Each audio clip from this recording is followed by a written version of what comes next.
संदीप अपनी बीवी गायत्री के साथ रहता है। दोनों एक बहुत ही पुराने और पिछड़े हुए गांव में रहते हैं, जहां वो अपना ढाबा चलाते हैं। लेकिन उनके ढाबे में बहुत कम लोग आया करते हैं, जिस कारण उन्हें बहुत नुकसान झेलना पड़ता है। गायत्री, पहले तो भी हमारे ढाबे पर थोड़े बहुत ग्राहक आया करते थे खाना खाने के लिए, लेकिन पिछले 1 महीने से हालत बद से बदतर हो चुके हैं।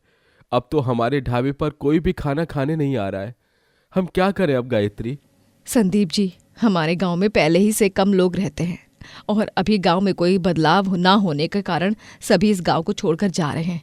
इसीलिए अभी हमारे ढाबे पर कोई नहीं आ रहा है। अगर ऐसा ही चलता रहा तो हम क्या करेंगे गायत्री?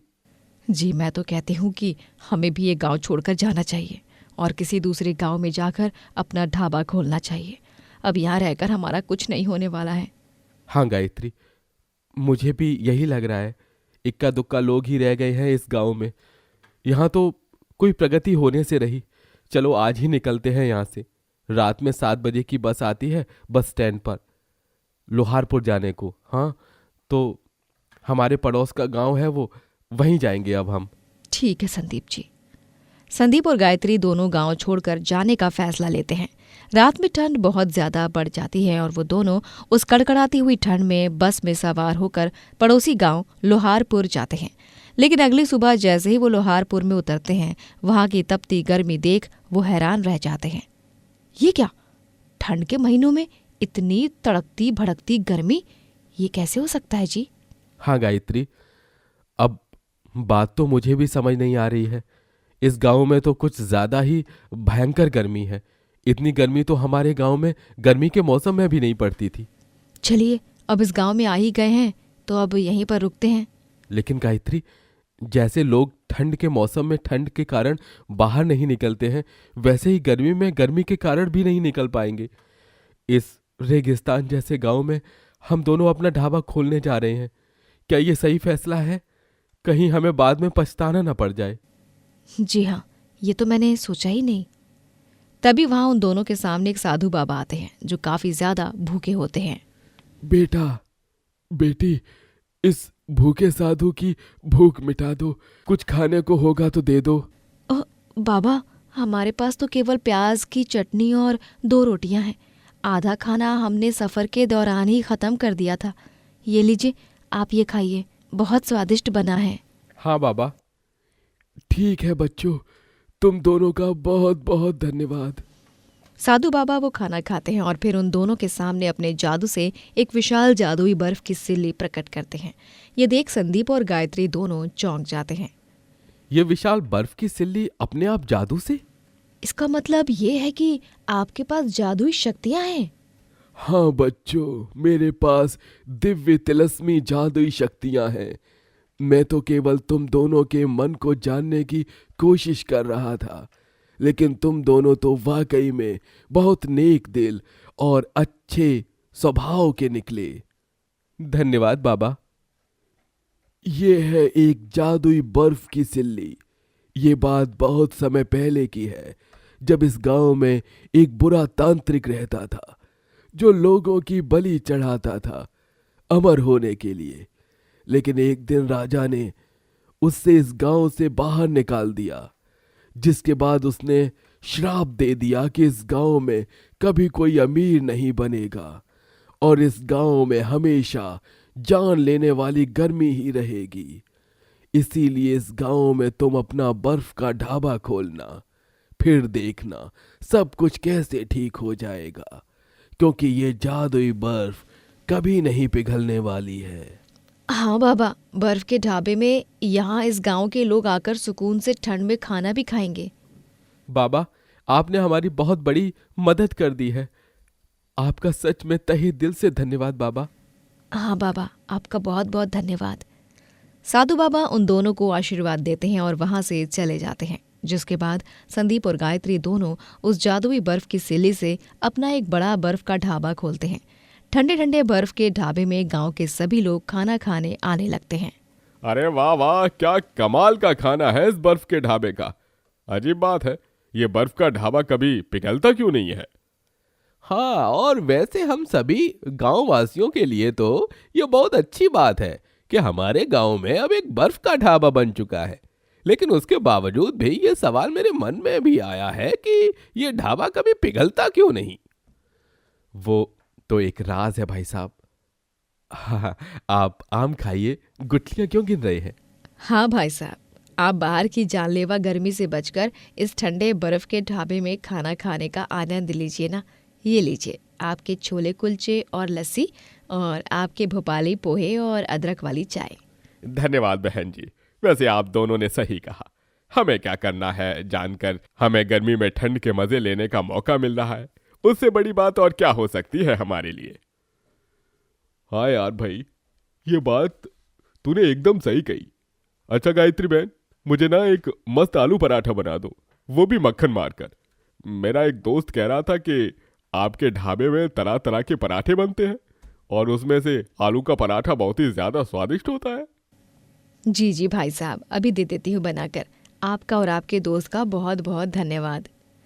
संदीप और गायत्री दोनों का बर्फ का ढाबा पूरे गांव में काफ़ी मशहूर हो जाता है और सभी उनके ढाबे के खाने के दीवाने हो जाते हैं। गर्मी में ठंडे बर्फ ढाबे में खाना खाने के लिए ग्राहकों की लंबी लाइन लग जाती है और अब गायत्री और संदीप दुगना तिगुना पैसा कमाने लगते हैं। देखा गायत्री, कैसे हमारी किस्मत बदली है। कहाँ हम कुछ भी नहीं कमाते थे, आज कितना कमा रहे हैं। बस बस, अब ज्यादा नजर मत लगाइए जी। थू थू थू थू थू। ये सब हमारी मेहनत का फल है, और खासकर आपकी। संदीप जी, आप सच में बहुत मेहनती और होनहार हैं। आपकी मेहनत ही रंग लाई है और मैं बहुत खुश हूँ ये सब देखकर। हाँ गायत्री, मैं जानता हूँ, लेकिन अगर तुम मेरे साथ नहीं होती तो मैं ये सब कभी हासिल नहीं कर पाता। इसलिए तुम्हारा भी बहुत बहुत धन्यवाद गायत्री। लेकिन एक दिन जब उस अमर तांत्रिक को ये बात पता चल जाती है कि गांव में एक बर्फ का ढाबा खुला है, तब वो गुस्से से आग बबूला हो जाता है। नहीं, ऐसा नहीं हो सकता। गांव में बर्फ का ढाबा किसने खोला? किसने उस गर्मी से तप रहे गांव को ठंडक दी है? अब मैं न सिर्फ ढाबे का विनाश करूंगा, बल्कि साथ में उस व्यक्ति का भी विनाश करूंगा जिसने उस ढाबे को खोला है। तांत्रिक उस ढाबे के पास जाकर अपनी तांत्रिक शक्तियों से उस बर्फ के ढाबे को जलाने की कोशिश करता है, लेकिन तभी वो आग पलटकर उसी के इर्द गिर्द आ जाती है और वो चारों ओर से उस आग के चक्रव्यूह में फंसकर रह जाता है। नहीं, ऐसा नहीं हो सकता। मैं अभी अपनी तांत्रिक शक्तियों से इस आग को बुझाऊंगा। ये क्या, मेरी शक्तियां काम क्यों नहीं कर रही हैं? तभी वहाँ सारे गांव वाले संदीप और गायत्री इकट्ठा हो जाते हैं। तुम्हारी शक्तियां इसलिए काम नहीं कर रही हैं क्योंकि तुम एक बुरे तांत्रिक हो, और हमने ढाबे के चारों तरफ से एक रक्षा सूत्र बांध दिया है, और अब तुम न सिर्फ इस आग के चक्रव्यूह में कैद हो चुके हो, बल्कि उस रक्षा सूत्र के चक्रव्यूह में भी कैद हो चुके हो। क्या? उस वक्त तुम्हें इस गांव के राजा जी ने गांव से बाहर ही निकाला था, लेकिन आज इस गांव के सभी लोग मिलकर तुम्हें जिंदा जला देंगे, वो भी इस पवित्र अग्नि से। आज तो जैसी बुराई को हमारी अच्छाई के आगे घुटने टेक नहीं होंगे। तुझे मरना ही होगा तांत्रिक। नहीं। तांत्रिक की सारी शक्तियां नाकाम पड़ जाती हैं और सभी गांव वाले उस पर आग की जलती लकड़ियां फेंकते हैं, जिससे वो जलकर राख हो जाता है और उस गांव में ठंड पड़ने लगती है और सब तरक्की करने लगते हैं। मधु अपनी सास सरिता, ससुर उदय और देवर विवेक के साथ गांव में रहती है। वहीं उसका पति अनिरुद्ध शहर में काम करता है, इसीलिए वो गांव छुट्टियों के दौरान ही आया करता है। मधु बहुत ही स्वादिष्ट और लज्जतदार खाना बनाती है और उसके खाने को खाकर सभी बहुत खुश हो जाते हैं और उसकी तारीफों के पुल बांधते हैं। मधु, तुम्हारे हाथ के ये राजमा चावल तो एकदम लाजवाब बने हैं यार, मजा ही आ गया इन्हें खाकर। धन्यवाद विवेक। सच में तुम्हारे हाथ के बने खाने की बात ही कुछ और है मधु बहू। हम तो बहुत ही भाग्यशाली हैं जो हमें ऐसी बहू मिली है जिस पर स्वयं माँ अन्नपूर्णा का आशीर्वाद है। लेकिन विवेक बेटा, तुम्हें अपनी भाभी का नाम लेकर उनसे बात नहीं करनी चाहिए। हाँ हाँ पापा, मैं जानता हूँ वो बात, लेकिन मधु और मैं बचपन से एक ही स्कूल में पढ़ते हैं और भैया से ज़्यादा गहरी मधु और मेरी दोस्ती है, इसलिए मुझे इसे भाभी कहने में बड़ी हिचकिचाहट सी होती है। नाम पुकारने में जो अपनापन है वो महसूस नहीं होता। कोई बात नहीं पापा जी, विवेक मेरा देवर नहीं बल्कि एक बहुत अच्छा दोस्त है, इसीलिए ये अगर मुझे मेरा नाम लेकर पुकारता है ना तो उससे मुझे कोई ऐतराज नहीं है। ठीक है बहू। हाँ बहू, अगर तुम्हें ही कोई ऐतराज नहीं है तो हमें क्यों होगा।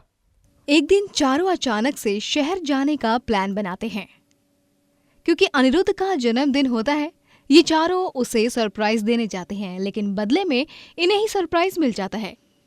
चारों देखते हैं कि अनिरुद्ध के शहर के फ्लैट में उसकी दूसरी बीवी और वो खुशी से उसका जन्मदिन मना रहे हैं। ये लो अनिरुद्ध, मुंह खोलो, मैंने ये केक अपने हाथों से बनाया है। Wish you many many happy returns of the day पतिदेव। क्या कमाल का केक बनाया है तुमने रितिका, लव्ड इट यार, thank you so much baby साहिबा। You are most welcome Aniruddh. अच्छा वैसे एक बात बताओ, आज के दिन तुम अपने गांव में रह रहे परिवार वालों को और स्पेशली अपनी पहली बीवी मधु को मिस कर रहे होगे ना? नॉट एट ऑल रितिका, मुझे मधु से नहीं तुमसे प्यार है, और तुम पास होती हो ना तो किसी और की याद ही नहीं आती। I love you Ritika. Oh I love you too Aniruddh. बस करो ये सब। अनिरुद्ध और रितिका मधु और बाकी घर वालों को वहां देख एकदम से चौंक जाते हैं। मधु का दिल बुरी तरह टूट चुका था। अनिरुद्ध, तुमने मुझे इतना बड़ा धोखा दिया। क्यों अनिरुद्ध, क्यों? अरे क्या कमी रह गई थी मेरे प्यार में अनिरुद्ध?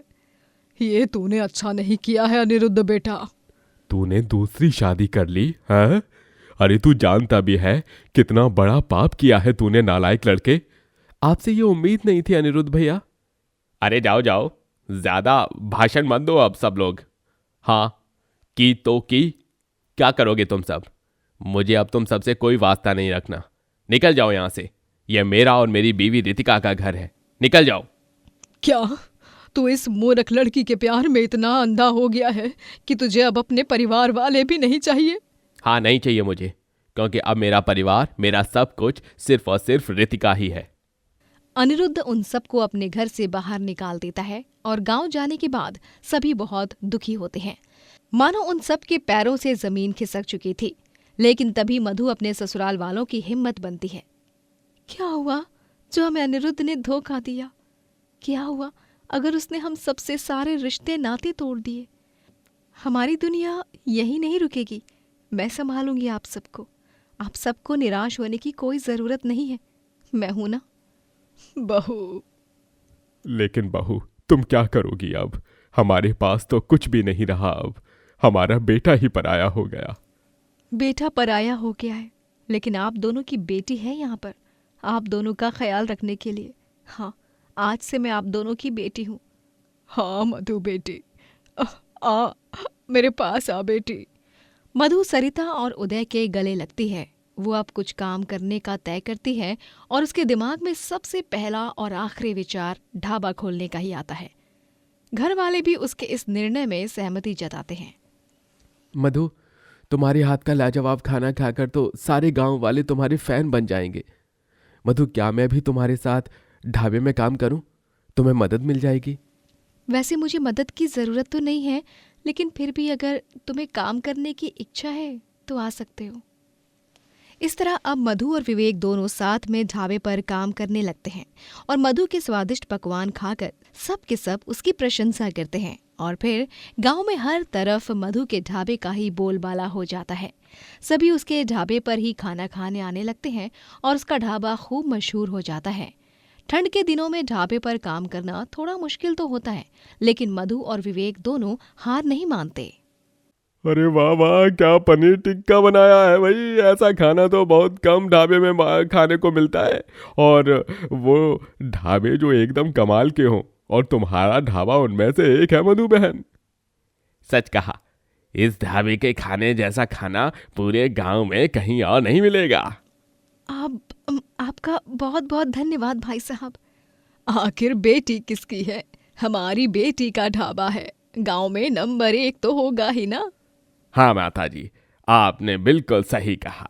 लेकिन मधु के सामने वाली गली में दूसरी ढाबे वाली नीला अब मधु से जलने लगती है, क्योंकि अब नीला के ढाबे पर बहुत कम लोग खाना खाने आते हैं। इस मधु की तो ऐसी की तैसी, इसके कारण मेरे ढाबे पर ग्राहक आना बंद हुए हैं। इसे तो मैं अच्छा मजा चखाऊंगी।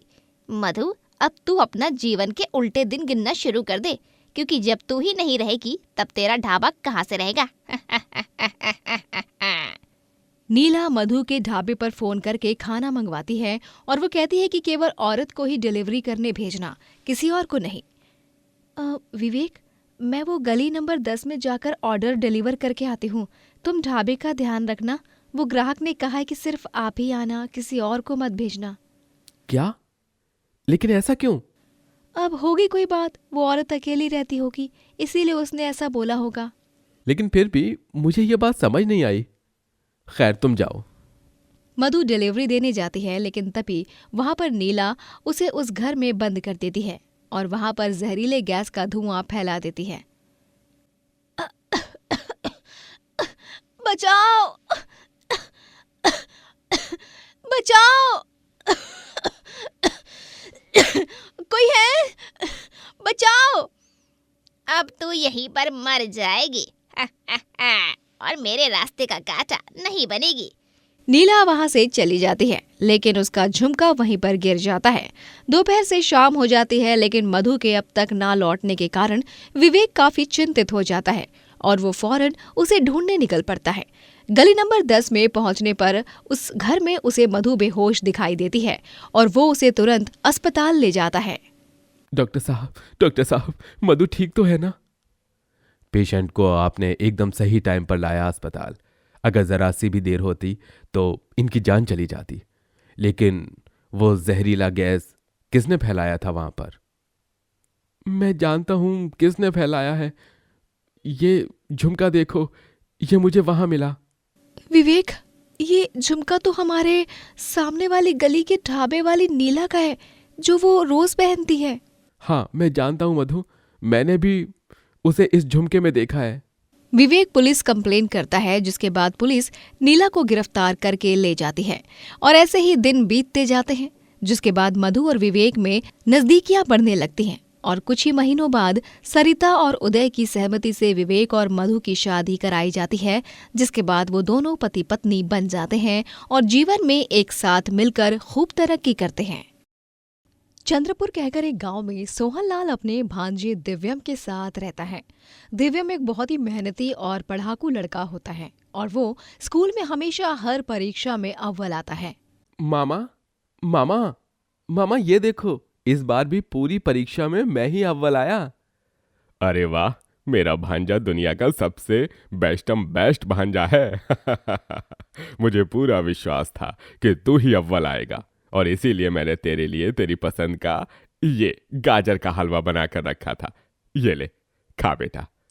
नहीं मामा, मेरा मुंह मीठा करने से पहले हमें भगवान जी का मुंह मीठा करना चाहिए। आप पहले यह हलवा भगवान जी को भोग चढ़ाइए। वाह बेटा वाह, तू संस्कारों के मामले में पूरा दीदी और भैया पर ही गया है। काश वो दोनों आज तुझे अपने जीवन में इतनी तरक्की करते हुए देख पाते, कितना अच्छा होता फिर। कोई बात नहीं मामा, अब वो दोनों भगवान जी के पास जा चुके हैं, इसलिए मेरे माँ और पापा तो आप ही हो, इसलिए आप ही देखकर खुश हो जाओ। वो दोनों ऊपर से देखकर खुश हो ही रहे होंगे। हाँ बेटा। दिव्यम सोहनलाल का बनाया हुआ हलवा खाता है और उसे वो बहुत पसंद आता है। ओह मामा, ये हलवा नहीं, ये तो साक्षात अमृत है, अमृत। मामा, आपके हाथों के बनाए ये किसी भी पदार्थ का कोई तोड़ ही नहीं है। आपके हाथों में अलग सा ही जादू है जो किसी और के हाथों में नहीं है। धन्यवाद बेटा। चल अब जल्दी से हाथ मुंह धो ले, तब तक मैं तेरे लिए कुछ बना लेता हूँ। हाँ, क्या बनाऊं? कौन सी सब्जी खाएगा तू आज? वही जो आपके ढाबे पर मशहूर है, पालक पनीर। हाँ मामा, आपके हाथ का जैसा ये बना हुआ पालक पनीर इस पूरी दुनिया में कहीं और नहीं मिलेगा। सोहनलाल का गांव में ही एक छोटा सा ढाबा होता है, जिसका नाम द विलेज ढाबा होता है। उस ढाबे में वैसे तो सोहनलाल कई सारे अलग अलग प्रकार के पदार्थ बनाकर बेचा करता है, लेकिन उसके ढाबे पर सबसे ज्यादा पालक पनीर की बिक्री होती है और ग्राहकों को उसके ढाबे का पालक पनीर बहुत पसंद आता है। ओ भाई वाह, ये सोहन भरा, ये ओए होए, तेरे हाथ का बना हुआ पालक पनीर एकदम वधिया है भैया। ओए मजा आई गया यार, मैनू तो और खाना सी। ओए बल्ले बल्ले, शाबाश शाबाश। हाँ हाँ सोधी भाई, ये लो और लो। बहुत ही बढ़िया पालक पनीर बनाते हो भाई सोहन लाल तुम। आज मैं अपने घर वालों के लिए यहीं से पालक पनीर की सब्जी ले जाऊंगा। पैक कर दो जल्दी से। धन्यवाद भाई साहब, अभी पैक करता हूँ आपके लिए। हाँ हाँ कोई नहीं। वैसे अगले महीने की 7 तारीख को मेरे छोटे भाई की शादी है। मैं चाहता हूँ कि मेहंदी, संगीत, हल्दी और शादी का सारा खाना तुम्हारे ढाबे से ही मंगवाऊँ। तुम्हारे ढाबे के हर एक व्यंजन की अलग ही बात है, और पालक पनीर तो शहंशाह है भाई। है जी जी जी, क्यों नहीं भाई साहब, ये तो मेरा ही सौभाग्य होगा कि मैं आपके छोटे भाई की शादी में अपने हाथों से बना खाना दे सकूं। मैं ज़रूर बनाऊंगा और दूंगा आपको। चलो ठीक है फिर, तय रहा। सोहनलाल अपने ढाबे में दिन रात मेहनत करके पैसे कमाता है। स्कूल से दिव्यम ढाबे पर ही आ जाता है और वहां वो अपने मामा की मदद करता है। दिव्यम सोहनलाल को खाना बनाते देख देख कर धीरे धीरे सारे पदार्थ बनाना सीखने लगता है और ये देख सोहनलाल को बड़ा ही आश्चर्य होता है। दिव्यम बेटा, तुमने ये पनीर अपने हाथों से बनाया है? हाँ मामा, मुझे पनीर बनाना आता है। अब इसके बाद मैं पालक पनीर बनाऊंगा, फिर आप वो चक्कर बताना कैसा बना है। ठीक है बेटा। सोहनलाल से सीखकर दिव्यम दूध से पनीर तो बना लेता है और उसके बाद वो पालक पनीर की सब्जी भी बनाने की कोशिश करता है। मामा, मैंने पहली बार कोशिश की है आपकी तरह पालक पनीर बनाने की। मैं आशा करता हूँ कि आपको पसंद आए। दिव्यम बेटा, तुम्हारा दिल पानी से भी ज्यादा साफ है, इसलिए तुम्हारे हाथ का बना हुआ खाना भी बेहद स्वादिष्ट होगा। अरे वाह, ये सच में तुमने ही बनाया है क्या? हाँ, ये ढाबे से अब थोड़ी सी सब्जी चुरा लाए हो तुम? हाँ नहीं मामा, कैसी बातें कर रहे हैं आप? मैं क्यों चुरा कर लाऊंगा सब्जी? ये मैंने अपने इन दोनों हाथों से ही बनाई है। अरे वाह दिव्यम बेटा, ये पालक पनीर की सब्जी तो बिल्कुल मेरी तरह ही बनी है। सच में मामा? हाँ दिव्यम बेटा, सच में। धन्यवाद मामा। चलो दिव्यम बेटा, अब बहुत हो गया ये सब। अगले महीने मैं तुम्हारी परीक्षा भी है ना? जाओ, जाकर बत्ती जलाओ और पढ़ने बैठ जाओ, फिर खाना खाकर आराम करना। ठीक है मामा, जैसा आप कहो। अगले दिन अचानक से गांव में बाढ़ आ जाती है और तभी दिव्यम और सोहनलाल दोनों बहकर अलग हो जाते हैं। दिव्यम शहर पहुंच जाता है जहां उसका कोई नहीं होता। वो रास्तों पर बेसहारा भटक रहा होता है। ये क्या हो गया? अब मैं अपने मामा को कहाँ ढूंढूंगा? सब कुछ खो दिया मैंने। मेरा गांव, मेरा मामा, मेरा स्कूल। अब मैं इस अनजान शहर में कैसे रहूंगा? माँ पापा, भगवान जी, आप ही मुझे बचा सकते हो। शहर में काफी ठंड बढ़ चुकी थी और उसी कपकपाती हुई ठंड में ठिठुरते हुए दिव्यम 2 से 3 रातों तक फुटपाथ पर भूखे पेट ही सोता है। उसके बाद वो अपने लिए काम ढूंढने निकल पड़ता है। उसे एक फूड स्टॉल दिखाई देता है। अंकल, अंकल मुझे कुछ काम होगा तो दे दीजिए ना। मैं उस काम को करूंगा, जिसके बाद आप मुझे बस खाना देना। पैसे देने की कोई जरूरत नहीं है, प्लीज अंकल, प्लीज। चल निकल यहाँ से। पता नहीं कहाँ से आ जाते हैं मुंह उठाकर, सड़क छाप भिखारी कहीं के। अरे हुलिया देखा है अपना तूने? है बड़ा आया काम करेंगे। लेकिन अंकल, मेरी बात तो सुनिए। लगता है तू ऐसे नहीं मानेगा, तुझे तो मैं लाठी से ही मारूंगा अब। धंधे के समय पर बीच बीच में आकर मेरा भेजा फ्राई कर रहा है। ये ले, ये ले। अंकल अंकल अंकल अंकल मत मारिए अंकल। ये ले और ले। वो आदमी बेचारे दिव्यम को लाठी लेकर बेरहमी से मारने लगता है और उसे धक्का मारकर सड़क पर फेंक देता है। तभी उसे उसी ढाबे में काम करने वाले एक गरीब नौकर राजेश बचा लेता है और चुपके से अपने घर ले जाता है। राजेश काका, आपका बहुत बहुत धन्यवाद। आपने मुझे अपने घर लाए और मेरी मदद भी की, मेरी चोट पर दवा भी लगाई। अरे दिव्यम बेटा, तुम तो मेरे बेटे जैसे ही हो। अरे सुनती हो सुमित्रा, जल्दी से दिव्यम के लिए कुछ पका दो। बेचारा पिछले 3-4 दिनों से भूखा प्यासा है। जी, अभी लाती हूँ कुछ पकाकर। सुमित्रा बाज थी, इसीलिए राजेश और सुमित्रा दिव्यम को अपने साथ ही रख लेते हैं और उसे अपने बेटे की तरह प्यार देते हैं। दिव्यम बेटा, साहब बहुत निर्दयी हैं। मैं भी उनके यहाँ बस कुछ और दिन ही काम करूंगा, उसके बाद छोड़ दूंगा। वो ठीक से पैसे भी नहीं देते हैं। ये लो दिव्यम बेटा, तुम्हारे लिए गर्मा गर्म रोटी और आलू की सब्जी बनाई है। धन्यवाद सुमित्रा काकी। थोड़े दिनों बाद अचानक से राजेश का एक्सीडेंट हो जाता है, जिसके बाद उसकी मौत हो जाती है और तभी दिव्यम और सुमित्रा अकेले पड़ जाते हैं। सुमित्रा का तो रो रो कर हाल बेहाल हो जाता है। ये क्या हो गया? अब मैं कैसे जीऊंगी? दिव्यम बेटा, ये क्या हो गया? काकी संभालिए अपने आप को काकी। दिव्यम अब सुमित्रा की ढाल बनता है और अपने मामा से सीखे खाना बनाने की कला को अब काम में बदलने का तय करता है और शहर में ठेला लगाकर वहां सभी प्रकार के व्यंजन बेचता है और गांव की तरह शहर के रहने वाले लोगों को भी दिव्यम के हाथ का बना पालक पनीर बहुत पसंद आता है। हाय हाय हाय हाय, क्या बात है, ये पालक पनीर तो एकदम अमेजिंग है। हो, मैं तो और खाऊंगा जी। जी जी लीजिए ना। दिव्यम अब ठेले पर खाना बेचकर ढेरों पैसे कमाने लगता है और सुमित्रा का ख्याल रखता है। उसके जीवन में उसने बहुत कुछ पाया, बहुत कुछ खोया, लेकिन अंत में उसने उन सभी चीजों से सीखकर जीवन में आगे बढ़ना सही समझा। और हमें भी हमेशा हिम्मत बांधकर आगे बढ़ते रहना चाहिए और कभी हार नहीं माननी चाहिए। सिया अपनी सास मालती और पति भावेश के साथ रहती है। सब कुछ कुशल मंगल चल रहा होता है, लेकिन कुछ दिनों बाद अचानक से भावेश को कैंसर की बीमारी हो जाती है। बहुत प्रयास करने के बाद भी वो बच नहीं पाता है और उसकी मृत्यु हो जाती है। भावेश, ए भावेश बेटा, ये क्या हो गया? तू मुझे और सिया बहू को छोड़कर नहीं जा सकता है भावेश बेटा। भावेश, भावेश उठो ना, आंखें खोलो अपनी। हम दोनों अब तुम्हारे बिना क्या करेंगे, कैसे रहेंगे? ये सच नहीं है, ये नाटक करना बंद करो और उठ जाओ भावेश। लेकिन नहीं, यही सच था। भावेश जा चुका था। उसकी मौत के बाद उसकी बड़ी बहन मोहिनी वहां अपने पति विराज के साथ आती है और वो दोनों वहां कुछ दिन रहते हैं।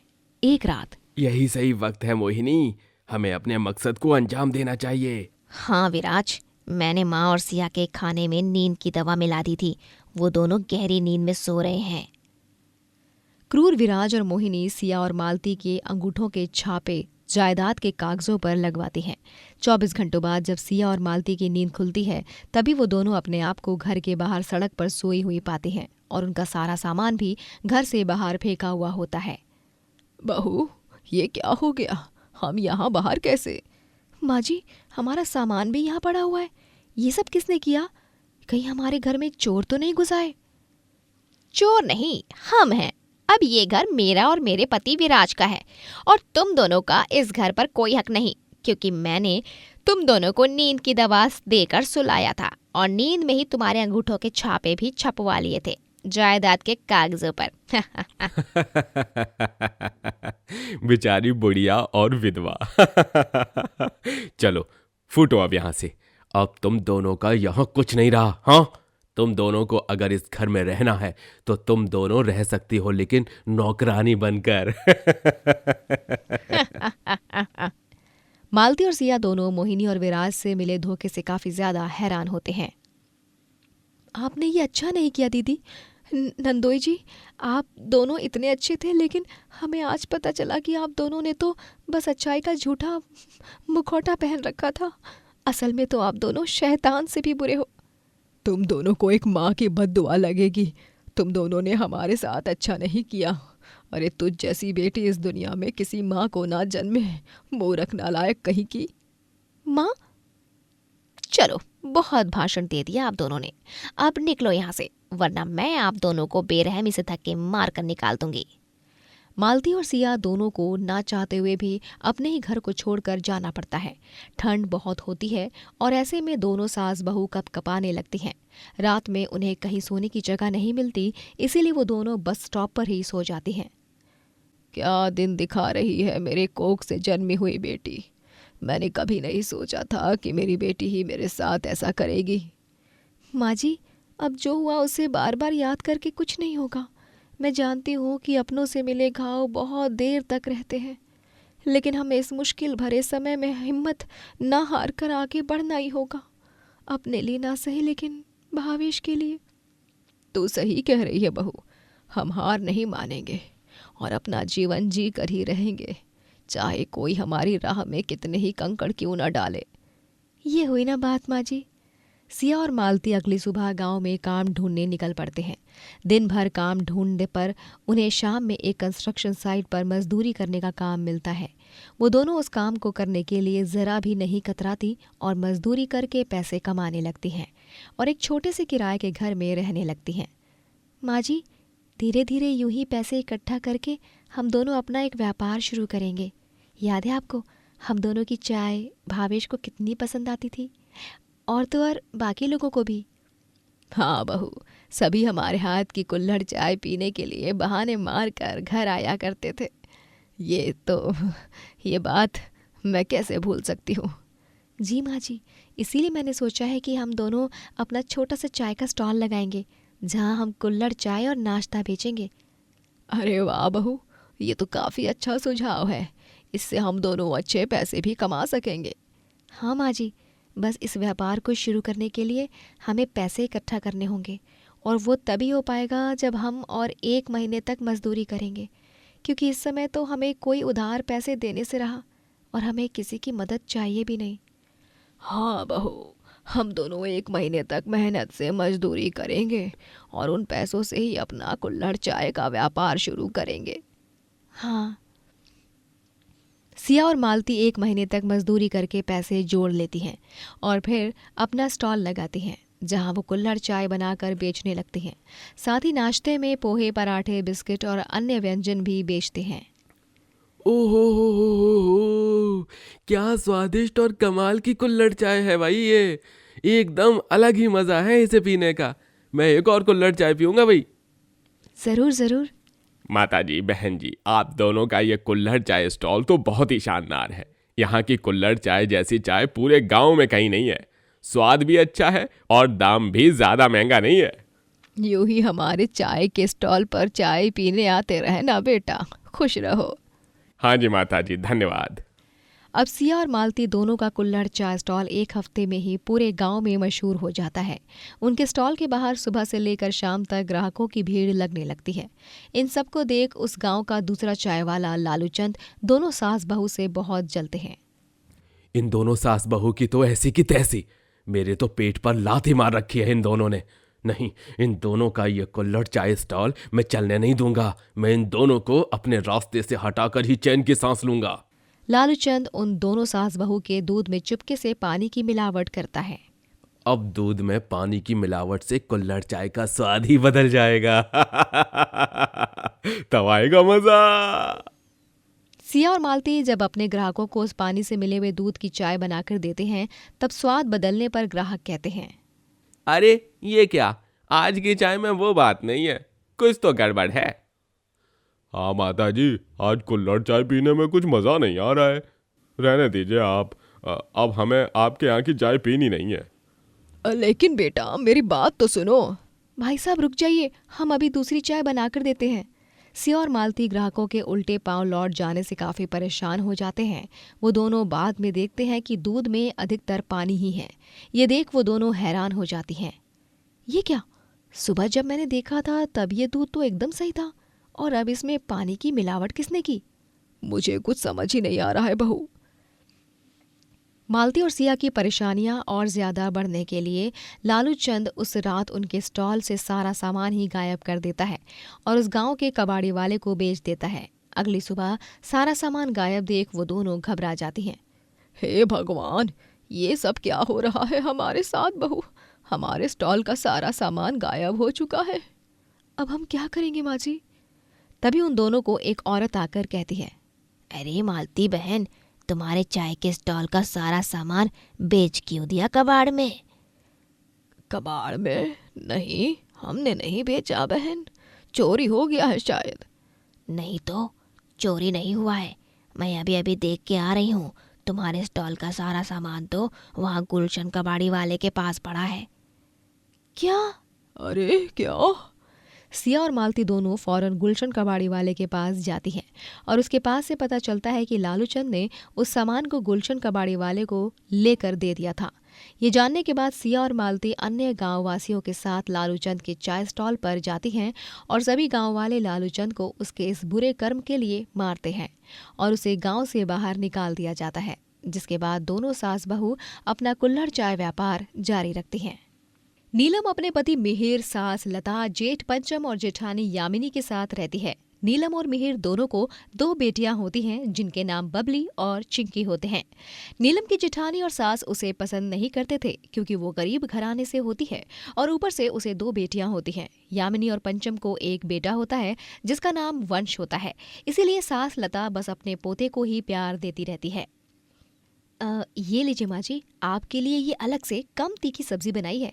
आपका पेट हाल ही में ठीक हुआ है, फिर से कोई तकलीफ ना हो इसलिए। हाँ ठीक है नीलम बहू। अच्छा सुन, खाना परोसने के बाद तू खाना मत खाना, पहले जाकर आंगन में सफाई कर दे। मैं और यामिनी आज शाम को आंगन में बैठकर चाय पियेंगे और आंगन में काफी गंदगी हो चुकी है इसीलिए। लेकिन माँ, नीलम ने काम के चक्कर में सुबह नाश्ता भी नहीं किया है। उसे अभी दोपहर का खाना खाने दीजिए ना, उसके बाद वो काम कर लेगी। अरे तू चुप रह मिहिर, ये मेरी बहू है और मैं इसकी सास हूँ, इसीलिए तू हम दोनों के बीच में मत बोल। लेकिन माँ, मिहिर गलत क्या कह रहा है? यामिनी, तुम आंगन की सफाई कर लो, बेचारी नीलम भूखी है सुबह से। पंचम, तुम्हें नीलम की चिंता करने की कोई जरूरत नहीं है, समझे तुम? यामिनी और लता नीलम से काम कराते हैं और उसके बाद वो खाना खाती है। फिर एक दिन, ये लो वंश, आपके लिए टॉफी लाई हूं मैं बाजार से। ताई जी, आपने मेरे लिए नहीं लाई टॉफी? हाँ ताई जी, हमें भी टॉफी खानी है। ओ कलमुइयो, हटो यहाँ से, आई बड़ी। हमें भी टॉफी खानी है, तुम्हें कुछ नहीं मिलने वाला है, इसीलिए जाओ यहाँ से, नालायक कहीं की। यामिनी बबली और चिंकी को धक्का मारकर पीछे करती है, जिस कारण वो दोनों फर्श पर गिर जाती हैं और उनके सर में चोट आती है। चिंकी, बबली मेरी बच्ची, हे भगवान। यामिनी भाभी, ये कोई तरीका है बच्चों के साथ पेश आने का? आपने बहुत गलत किया है ये। अरे जाओ जाओ, ज्यादा मुंह मत चलाओ।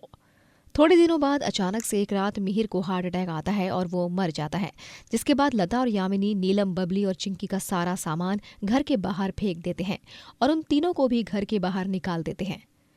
आप दोनों ऐसा क्यों कर रही हो माँ जी? भाभी, मैं कहाँ जाऊंगी अपनी बच्चियों को लेकर इतनी ठंड में? जेठ जी, हमारे साथ ये अन्याय मत होने दीजिए जेठ जी। यामिनी, माँ, आप दोनों इतनी बेरहम कैसे हो सकती हो? तू चुप कर पंचम, तूने अगर इस नीलम की साइड से बात की ना तो मुझसे बुरा कोई नहीं होगा। और हाँ, एक बात कान खोलकर सुन ले, और अगर इस नीलम को बाहर के बाहर मदद की ना तो तुझे मेरा मरा हुआ मुंह दिखेगा, समझा? माँ, ये क्या बकवास कर रही हो आप? बकवास नहीं, ये बिल्कुल सही है। अरे कौन पालेगा इस नीलम की ये पनौती बेटियों को? बेटे होते तो हम शान और खुशी से पालते, लेकिन बेटियों का क्या है? बेटियां तो होती ही है पनौती।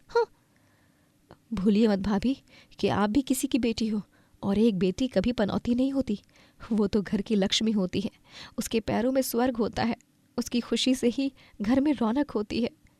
अरे चलो फुटो यहाँ से, बहुत दे दिया ज्ञान तुमने, अब मुझे तुम्हारी एक बात भी नहीं सुननी है। बेचारी नीलम अपनी दोनों बेटियों को लेकर यहाँ से वहाँ दर दर भटकने लगती है। रात होते ही ठंड बहुत बढ़ जाती है और बबली और चिंकी दोनों को काफी ठंड लगने लगती है। माँ, बहुत ठंड लग रही है माँ, हमें कंबल चाहिए। हाँ माँ, मुझे तो ये ठंड बर्दाश्त नहीं हो रही है। बस बच्चों, आज की रात की ये बात है, कल मैं किसी भी हाल में रहने की व्यवस्था कर लूंगी कहीं पर। उस रात तो नीलम अपने दोनों बच्चों पर साड़ी के पल्लू डालकर उन्हें सुला देती है और खुद ठंड में रात भर कांपती रहती है।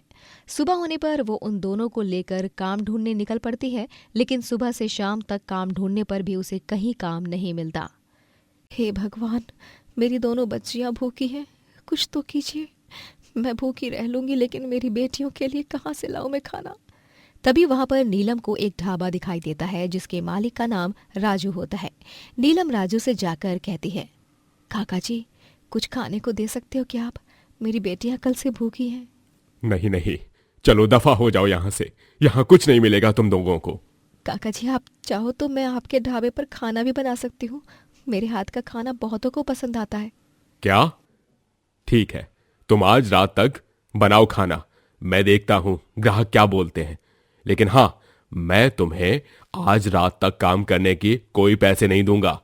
बस तुम्हारी परीक्षा लेने के लिए मैं ये करूंगा। और हाँ, तुम्हारी बेटियों को खाना दूंगा मैं। अरे वाह, ठीक है काका जी, कोई बात नहीं, आप मुझे कुछ मत दीजिए आज के लिए, लेकिन मेरी बेटियों को खाना दे दीजिए। आपका बहुत बहुत धन्यवाद मुझे आपके ढाबे पर खाना बनाने देने का अवसर देने के लिए। बबली और चिंकी उस ढाबे में खाना खाती हैं और नीलम उस ढाबे में जाकर खाना बनाने लगती है। नीलम के हाथ का बना खाना खाकर सभी ग्राहक उसकी खूब तारीफ करने लगते हैं। अरे वाह, क्या बात है! इतने स्वादिष्ट छोले कुलचे तो कहीं नहीं मिलते। क्या बनाए हैं तुमने भाई? मैं तो ये पनीर भुर्जी एक और बार खाऊंगा। भाई बहुत बढ़िया खाना बनाया है। जी धन्यवाद। रात को जब ढाबा बंद करने का समय होता है तभी, काका जी, सभी ग्राहकों को मेरे हाथ का सारा खाना पसंद आया। अब क्या मैं आपके ढाबे पर काम करने लायक हूँ?